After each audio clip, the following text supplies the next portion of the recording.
This is AFTV VIP, the official web app with members-only content, has no ads and a live in-game match centre. The bias predictor, it has daily polls and the AFTV 11 selector.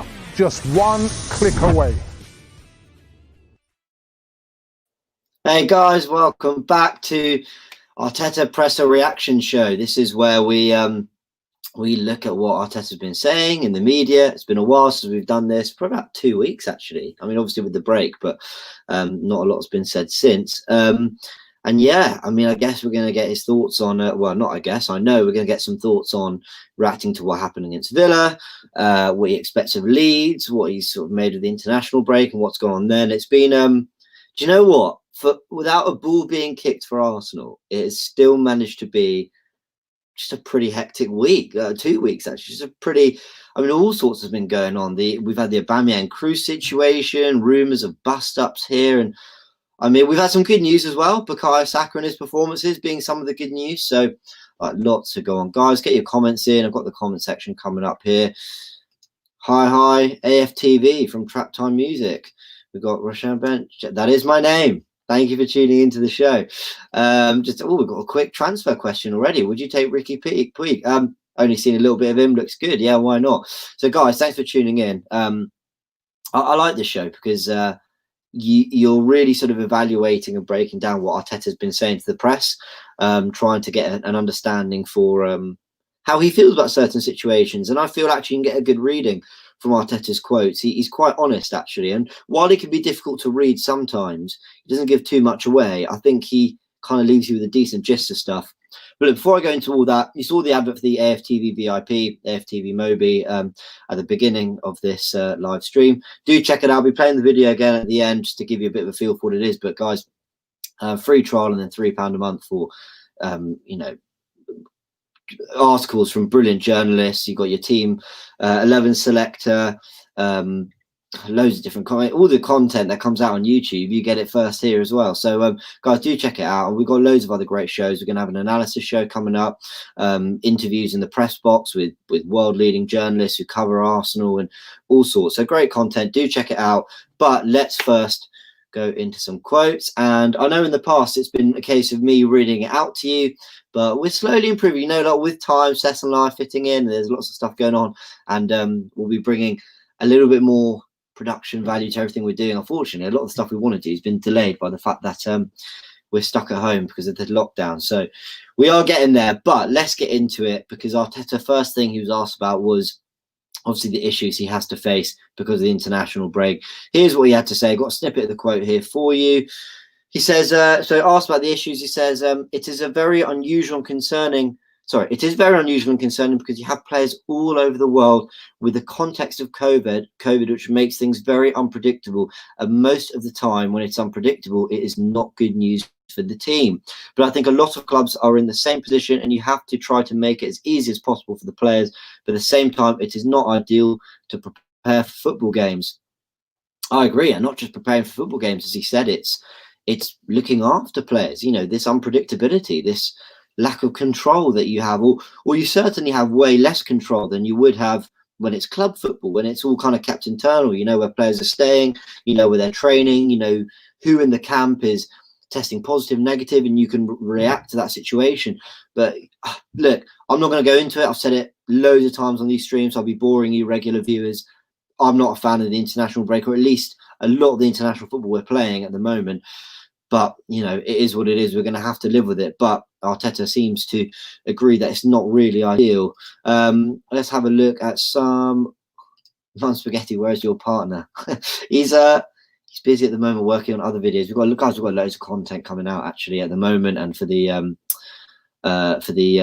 Leeds game coming up. Real Madrid. James looks so cool in that hat. Thank you. I appreciate that a lot. What else have we got? We've got an afternoon, lads, from Omar. Hello, Omar. Thanks for tuning in. Glennon Frost says, do you think we'll get anybody in Jan transfer window? I think it's going to be tough, personally. I would be surprised, because I just think anyone we might get in the window, say an attacking midfielder, I'll be thinking, why didn't we get them in the summer?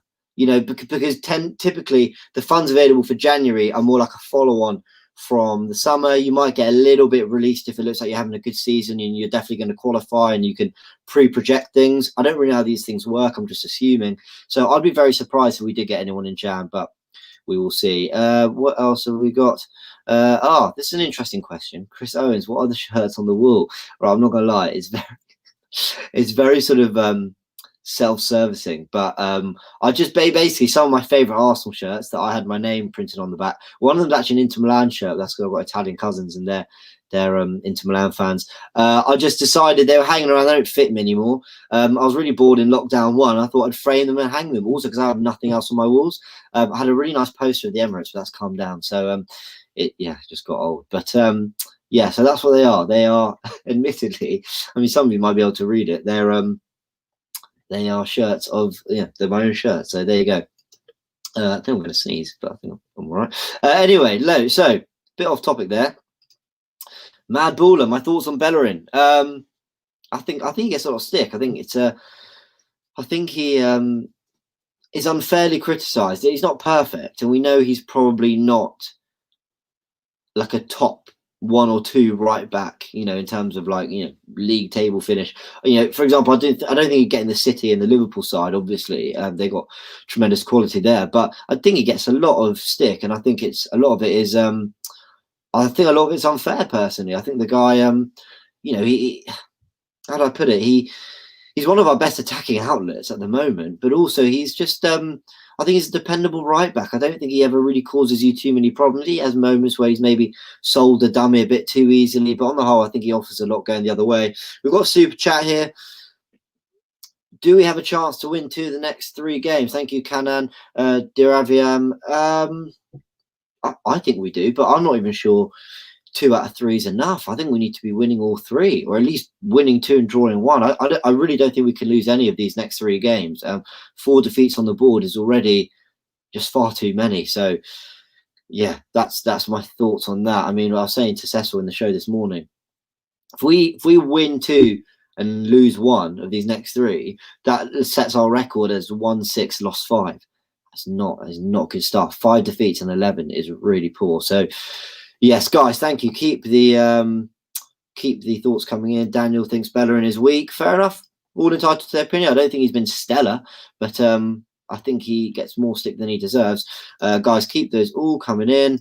Let's go into some more quotes. This is what he was asked about Leeds, or this is what he had to say about Leeds.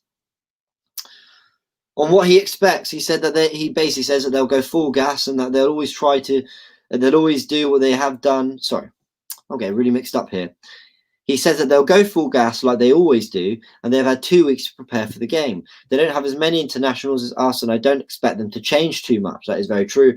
They are very loyal to their principles, to the way they play and how they approach the game in the same way, which is to win and to be very aggressive and to win. And to be aggressive with and without the ball and to try to win. It doesn't matter where they play. What I've seen from them in the last season, it is not a concern about who they play against. It is about what they do. Basically, I think he's saying we know what Leeds are going to do. They don't really compromise on their principles too much.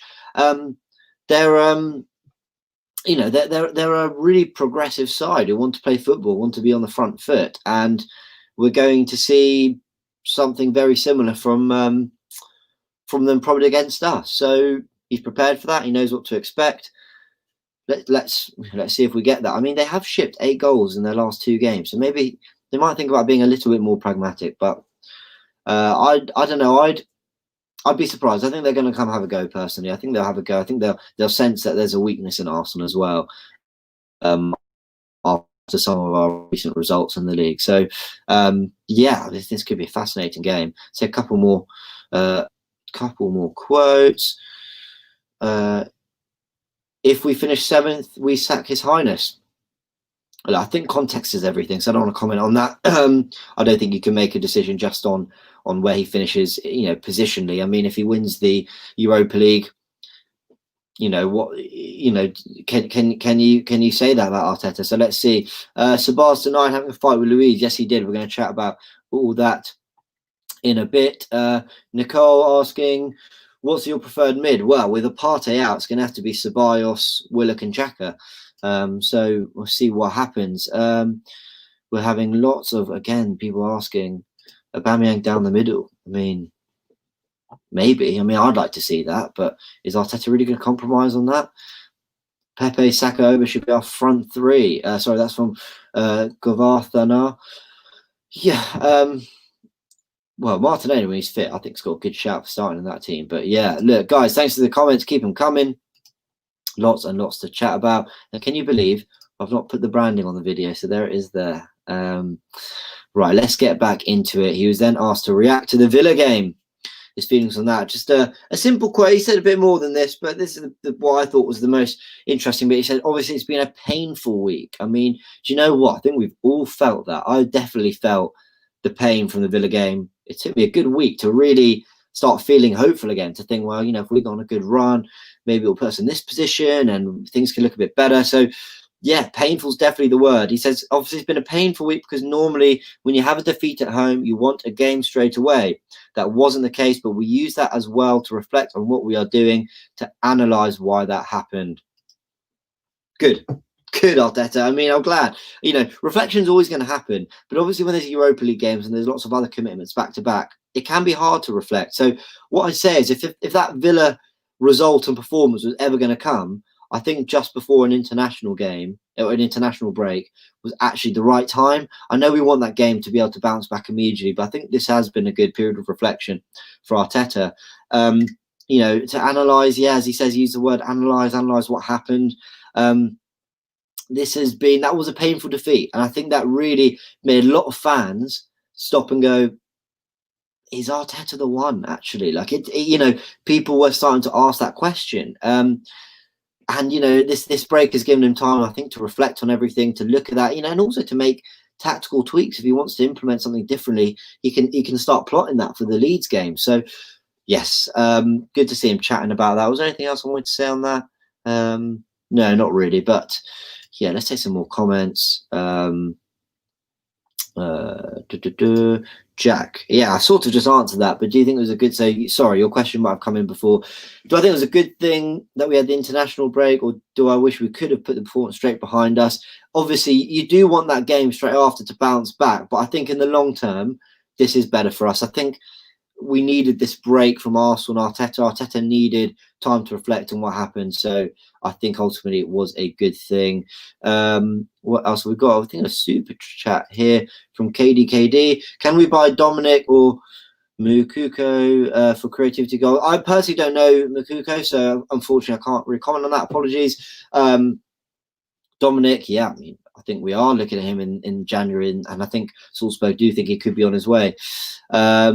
Oliver Hall, Arteta isn't a bad manager, he's just getting his tactics wrong at the moment. I think that's a very fair reflection. I think that is a fair reflection. Rob, George or Jorge, maybe. Arteta needs to change his tactics and put players in the best positions. 4-2-3-1, Over up front, and Willian in the 10 moving forward. Yeah, if you've heard what me and Seth have been saying, I'm all for seeing that. So, yeah, great questions. Thanks for getting them in. Thanks for the super chats, guys. Keep them coming. Now let's chat about Arteta's quotes on Aubameyang and the Gabon situation. Now, do you know what? I really put my thoughts out there in the live show I did with Cecil. That was the show yesterday, I believe, maybe 2 days ago, on News Daily. And I basically said, look, what happened? It's just unfortunate. You know, if we're going to have international football happening, you've got to accept there's going to be bumps in the road and things are going to go wrong. And you know what happened with I think it was in Gambia. I think it was, but it was basically before Gabon played Gambia. What happened was a product of the pandemic and different protocols and different organisations, people doing things in different ways. Yes, it wasn't ideal. Yes, it was unacceptable, the thought that Oba slept on a floor in an airport. But in the grand scheme of things, is it the worst thing? And I started seeing things like, that Aubameyang wasn't going to be released for international games, and I was thinking that doesn't sit well with me. I'm not really keen on that, and I'm very happy to say that Arteta's taken a similar tone on this situation, which I think is superb. Here's what he had to say when asked about the situation. He said no. He was asked. The Gabon manager, apparently made claims that we won't release Aubameyang for internationals again. He said, no, that's not true, basically. Obviously, it was a shock to see a full squad sleeping the way they were doing. I always believe that everybody's trying to do their best, and the Gabon national team are trying to organise things the best possible way. Sometimes unpredictable things happen, and it was an experience. I said to Oba, take it as an experience. I'm sure for many months or years you haven't slept on the floor. Take it from there and just make sure when you're in your bed, you know how good it is, how comfortable it is, and how lucky you are. You cannot change it. You cannot rewind it. So take it the way it is and move on. I hope that the next time it doesn't happen and that our players have the rest that they need. He's right. It's, it was just a bad experience. Let's move on. It happened. It's unfortunate. Gabon no one's trying to make this happen. It's just unfortunate. It's a product of a pandemic and everything else going on. Let's not dwell on that too much longer. It's just unfortunate. Things happen. Things happen. I don't think we need to worry about it more than that. Let's take some more comments.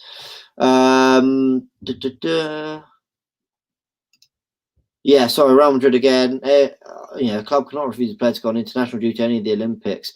They need permission for the club. I'm not really sure about that last sentence. You might be right. I'm not really sure about the context. But yeah, I agree. I don't think Arsenal could just say you can't go. What else have we got here? Tapas Pulis. That's harsh, man. That is harsh. We've got another Mikel Emery. We're having some of the Arteta, I won't call them haters, but the ones who maybe don't rate him having their say, which is fair enough. That's what we're here to do. You come have your say. Let's talk about David Luiz and Dani Ceballos. Arteta said there's nothing in it. Training is very competitive and issues happen a lot of the time, but those things get resolved immediately within the team. There's not much to say. Brush it. Right. It's under the carpet. Let's just leave it now. Okay. Again, Dani Ceballos came out and immediately said this wasn't an issue. Said he actually called it fake. He actually called the report fake, which is quite powerful, quite strong. I'm sure these things happen all the time. You think how often players train and are trying to compete at a competitive level. Arteta said that when he arrived at the club, Kieran Tierney, he loved his attitude in training. He trained like he played. And if he's trying to instill that across the rest of the squad, then you can bet these things are going to happen. So he said there's not really a lot to say about that, which I'm glad about. He also said the exact same thing about Willian. Here's what he had to say. You keep asking for more and more issues. It's true. Asked about Gabon, asked about Villa, asked about international break, Luiz and Ceballos, and here he is being asked about Willian as well. You think that the sky's falling for Arteta and Arsenal, but in fairness, I think he seems pretty upbeat and positive about things, and he should. He said, you keep asking me for more and more issues. Whatever happens internally with any issues or things that we don't expect, as always, we'll try to resolve them internally. That's been dealt with and explained, and we move on. Again, like Arteta, I don't want to dwell on this too much. I mean, the thing with Willian, again, we addressed it in the News Daily Show, is he went for business. That's what he's claiming anyway, supposedly, if you believe reports. He's claiming it's a business trip. Whether he had the club's permission, whether he was right to do that, I don't really know. I don't really know what I think in terms of the law, he did the right thing. Whether the club will be particularly happy that he now has to take a test to prove that he's, that he's available to play and that he's not contracted the virus. All these things, yeah, they're not hurdles that the club really want to be crossing. But it's happened now, and Arteta seems quite happy to brush it off. So. Or maybe not brush it off to the press. I'm sure behind the scenes some words would be said if anything wrong happens. So let's see what happens. But it looks like, I'm not sure if we know the results of that test yet. You'd think it would have happened and been taken quite quickly. So interesting. I like this question. Yahya Mahmood says, if you were able to go back in time, would you have replaced Emery with Allegri, or we find Arteta? No, Arteta's still my guy. I wanted Arteta at the time. I'm not just playing hindsight. I know people who I'm not an IT guy. I don't know people. There's a lot of people who are very sort of just a friend of mine who's very sort of in touch with what happens in sort of the coaching world, and he has done a lot of research and reading on that. And he said that Arteta, Arteta's got a really good rep in the coaching world. He's considered one of the next best things.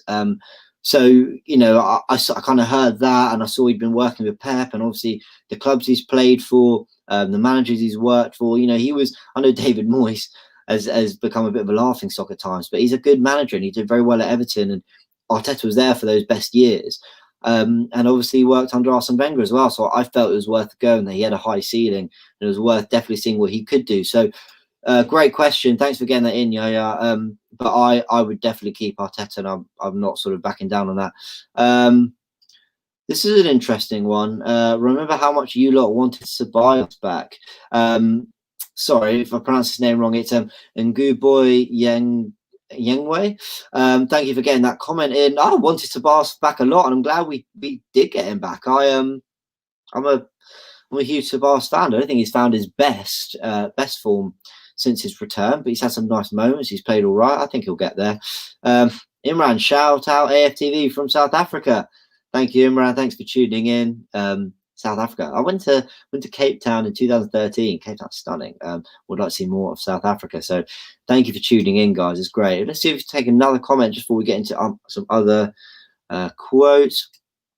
Eager Arnold, who is your Gabriel partner come the end of the season, assuming Saliba will still not be played? Thoughts on Upamecano's £45 million release clause? Well, this is interesting, right? Because if Arteta doesn't rate Saliba, which would be slightly worrying because he spent all that money, then you've got to go and, you know, you've got to go again Upamecano and give Gabriel a proper partner, because Holding does well, then he struggles, then he does well, then he struggles, then he has injuries. I don't know if you can rely on him. Luiz, Mustafi, their age, and Socrates isn't even in the squad. Mary's another left-footed centre-back, so does that help with the balance? Chambers, yeah, I mean, if Chambers rediscovers his best form, then maybe there's something there for him. Now, in Gabriel, he might have a proper partner, but again, not really sure if Chambers is the long-term answer. So, yeah, great question. Thanks for getting that in. Let's get into some final comments. A couple of things. He's asked about Joe Willock. Here's what he had to say. I mentioned with Joe that I've been really impressed with him, the way he's handled the situation, not having much game time in the Premier League. Good to hear that Joe's being a real professional there, which I had no doubt he would be. But and it's nice that Arteta's addressing that and giving him his credit for it. He then says, I haven't seen him train like he's done in the last 5 or 6 weeks under difficult circumstances. I think the reflection of that is the way he's been playing in the Europa League when he's had the minutes, or the Carabao Cup in this case. He has a chance like everybody else to play on Sunday.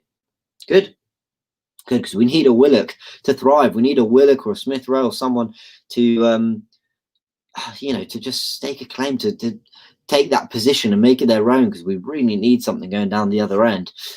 He's then asked about the possibility of fans returning before Christmas. Now, I spoke about this briefly with Robbie the other day. I mean, this is very interesting. Spoke about it with Cecil as well on our daily news show. He says, I'm very hopeful and optimistic because I've seen the plans, all the protocols and all the work that the club has done to try to create a safe environment. I think we're able to provide that. And if they decide to move ahead with the project that we've done, it's very impressive. So whenever they give the green light to do that, we are prepared to host the fans. Good. I mean, I like that as well. I like that Arteta, is optimistic. He says he's seen the plans. He says that this can definitely work. This can happen. This is great. This is what we want to hear. So, I think that's good news. Let's hope it happens. Obviously, we want it to be safe. How does it work with all the different tier systems and everything? But as he said, he's seen the plans. It looks possible. Looks like there's something in it. So let's see what happens. He then had a few things to say on Bukayo Saka, because obviously he played a lot of minutes. I've been quite critical of that as well. But in fairness, he stood up for Gareth Southgate, which is nice, because Southgate, rate him or not, whether you're critical of what he does at England, and I'm talking with the English fans here now, as England fans, or maybe as neutrals or fans of other nations, or you've come from other nations and you just have an opinion on Southgate and his work, whatever happens, it is difficult for him. It is, Chilwell gets injured and Saka's the only real recognised left back in the squad, or at least he can cover that position the way he wants him to tactically. I appreciate, Maitland-Niles could have played there. That's where I'm a little bit more critical, but he basically stood up for Southgate and said, I understand from Southgate's point of view, he had the injury of Chilwell and probably didn't plan to give Saka the minutes that he did. So it might have been forced on him. It's not ideal from Arteta's point of view, but if he was in Southgate's shoes, they'd have done exactly the same. So, Do you know what? It's been really nice seeing Arteta come at these issues that he's had and not moan about them. He said, look, bust ups and things like that, they happen. The situation with Willian internally resolved. The situation with Aubameyang, it's unfortunate. There's a pandemic. These things are going to happen. Bukayo Saka playing more minutes than he wanted to. Injuries. What could Southgate do? So I've got a lot of respect for Arteta and the way he's conducted himself in this press conference. I think he's been really fair. And I think he's been really real about it, and it's been good to hear. We'll go into some team news in a sec. I've got a question here from CRM. James, I have questions. If you're the manager, what you will tell the midfield players in the training ground this week? I would tell them to hiccups. I'd tell them to have faith, to have faith in yourselves and be confident and try and dominate the game and express yourselves. That's what we need to do. I mean, at the moment, the team looks like it's very much not expressing themselves and looking more at just trying to pull off instructions, trying to do what's asked of them, which is a shame. Sometimes you need a bit of instinct to kick in. What else have we got? Again, that same old question. De Boyoti has said, if you had to choose between Aouar and Szoboszlai, who would you pick? I don't know. We need both, man. We do. I mean, the way we're creating, we need more. We need 3, 4. I mean, it's a good question. I'm not sure. Let us know in the comment section who you'd be picking. Lorato Matong saying Pablo Mari back to dominate. Yes, let's get into that that team news. I've got it here on my trusty phone. This was the update from Arsenal. El Neni, tested positive for COVID. Unfortunately, it's a real shame. As did Kolasinac. So they won't be available for this weekend. Thomas Partey still struggling with left thigh problem. We spoke about this morning. It's a real shame, but yeah, it's he's not recovering in time. We thought he might have. It's a shame, but we're going to need to we're going to need to find a solution to that now that we don't have Partey in the team.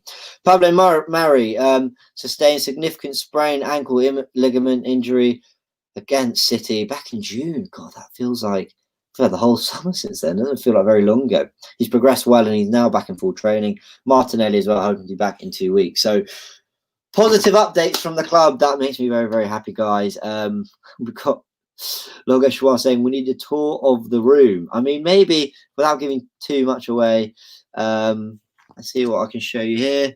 Got my beanbag over there. I'm really messing this up. Let's go that way. There, I'm really messing this up. There you go.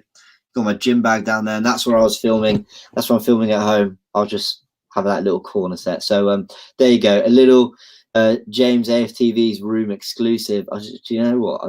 I just use this to work, to be honest. There's nothing exciting. No Xbox or PS4 or much hanging or anything like that. So yes, yeah, there you go. You've had a little bit of an exclusive insight there. Right. I think that's pretty much it, guys. Should we take some more? James, where is the book collection? I've got this. Oh, sorry. There we go. We've had a little bit of an error there. Where's the book collection from Mystic Mardi? It's actually right up here in front of me. So yeah, I haven't got that in the shot. What else have we got? Oh, NetSweed says stats mean nothing. Sorry, these comments aren't popping up for some reason. But I do have a comment from NetWeed09 saying stats mean nothing. Well, we're doing a stats preview show, which is coming out tomorrow. So I hope they don't mean nothing. I think sometimes they can give you some insight into what you can expect from a game. But as you said, with a 90-minute start, it's just how do you put it? It's just the game and instinct and things like that take over. So anyway, guys, thank you so much. Trying to hide the comments, but we're having technical difficulties on that front. Guys, thanks so much for tuning in. Remember, check out AFTV VIP because we've got loads of great content coming up on there. As I said, interviews with some of the leading journalists in the world of Arsenal. We've got build your own teams. The team selector. Oh, here we go. They're now catching up. Yeah, build your own team selector on AFTV VIP. All the content comes out on YouTube, comes out first on there as well. So do check it out. The link's in the description below. And then also AFTV Your Voice. Check out the email address below. Send in your thoughts on the on the Leeds game. Check out our social platforms as well. Cecil's giving you all the instructions for what to do. 3 simple questions. Get that in, send it in, and we'll go through what you guys are thinking ahead of the Leeds game, because this is what we're about at AFTV, giving you guys a voice, giving you guys a chance to have your say. And yeah, guys, thanks for tuning in. It's been fun. It's good to be back. I've had a little tour of my room. I don't think I'll be doing that again. So was just a little exclusive for those who tune in on this. And yeah, good to see the players coming back from injury, but still some problems to address for Arteta. Let's hope we can get a win against Leeds. We really need it. Thanks for tuning in, guys. And yeah, check out this ad because lots going on at AFTV VIP, and Robbie explains it all here. This is AFTV VIP, the official web app with members-only content, has no ads and a live in-game match centre. The bias predictor, it has daily polls, and the AFTV 11 selector. Just one click away.